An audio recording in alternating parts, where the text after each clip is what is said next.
Most of the men and women fighting in Ukraine were not even born the last time the United Nations came together in this way to unite for peace. And I would venture that many of the people in this room were not born when that happened. But a few of the eldest Ukrainians and Russians might recall a moment like this, a moment when one aggressive European nation invaded another without provocation to claim the territory of its neighbor. A moment when a European dictator declared he would return his empire to its former glory. An invasion that caused a war so horrific that it spurred this organization into existence. We have been prompted to call for an emergency special session as the level of the threat to the global security has been equated to that of the Second World War, or even higher, following Putin's order to put an alert Russian nuclear forces. What a madness! If he wants to kill himself, he doesn't need to use nuclear arsenal. He has to do what the guy in Berlin did in a bunker in May 1945. He is talking about this man, Adolf Hitler. And somebody really did a good job on this picture by putting Putin's face as Adolf Hitler's child, because that's evil and evil. They truly belong together in hell.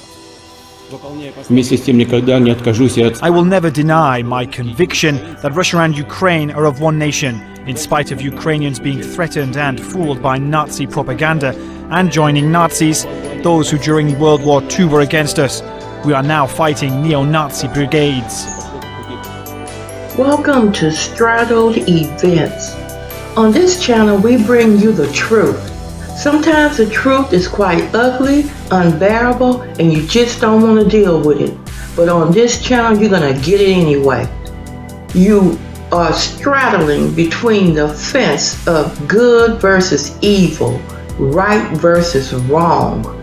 And on this channel, we're going to tell you to do better. Let's go.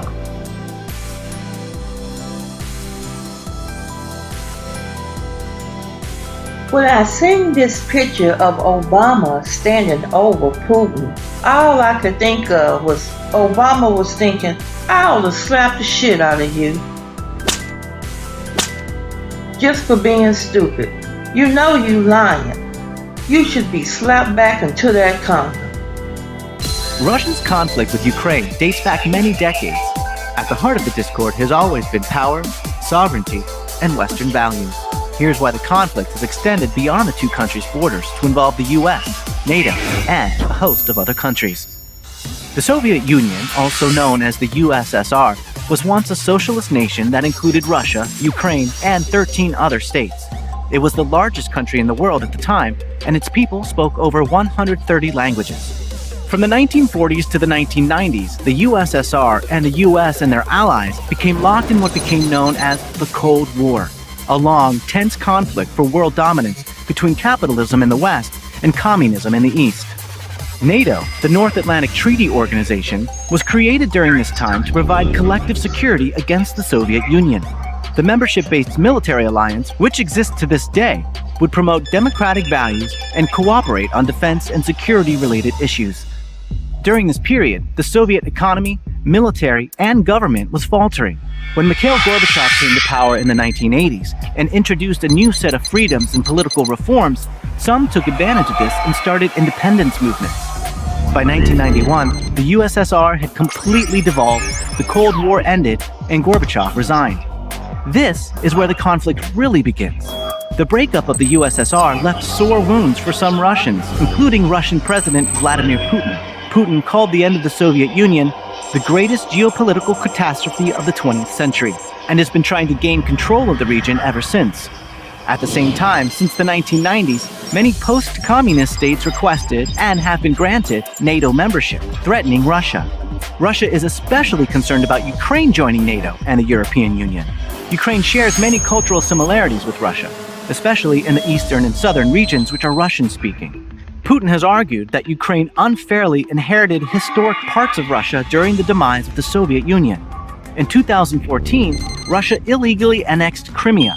In that same year, separatists, backed by Russia, took control of an eastern region known as Donbass. Russia has been giving these separatist forces military support and financial aid ever since. Its goal: weaken Ukraine and slow the country's tilt toward the West. Ukraine wants to keep its independence and sovereignty, and the U.S. has been trying to support that. Since 2014, it's committed more than $5.4 billion in total assistance to Ukraine, in both security and non-security aid. While Ukraine hasn't joined NATO yet, it's been in talks since the 1990s. Ukraine needs all 30 NATO members to agree to be let in. So far, there hasn't been unanimous consent. The reasons vary from not wanting to upset Russia to believing Ukraine has too much unrest and corruption. For now, Western nations remain at odds with Russia over Ukraine. They're hoping for stability and peace, but seeing very little of it. From my detailed knowledge of this man, it's all about him staying in power. So Vladimir Putin has been there for 22 years. In his 22 years, he's stolen an enormous amount of money. I would guess $200 billion, maybe more at this point. He's stolen that money by killing people, taking people hostage, doing all sorts of terrible things. And that money should have gone to paying for roads, hospitals, and other public services. So after 20 years, people are tired of him. And he sees the writing on the wall.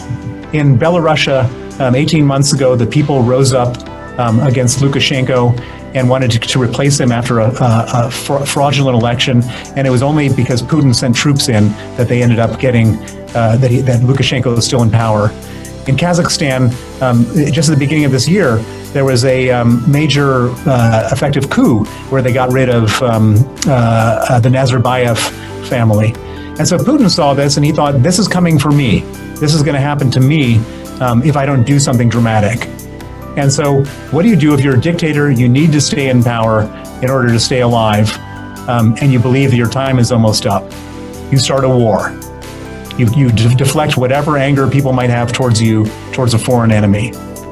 And so I don't believe any of the rhetoric that Vladimir Putin has said about NATO, about the Ukrainians, about the Nazis. It's all made up. It's all made up for the purpose of justifying a war, and he needs the war to stay in power. Ultimately, the people closest to Putin, those who have to deal with him, those who he's keeping at the end of 40-foot tables while he issues bizarre orders, they're the ones who need to act. They need to act for the good of Russia. They need to stop him, whether or not this has turned into some kind of physical or mental problems that he either had or has in some way come down with, we don't know. But his behavior is dangerous, and it's dangerous to the future of Russia. So my hope is that the people who are watching him, those who get close enough to see in person his behavior, which is so erratic, that they can try to prevent him from doing things that will not only be tragic for Ukraine, but tragic for Russia too. This should be stopped for Russia's sake. Putin goes after South Sudan. He said, I heard South Sudan wants to back up Ukraine.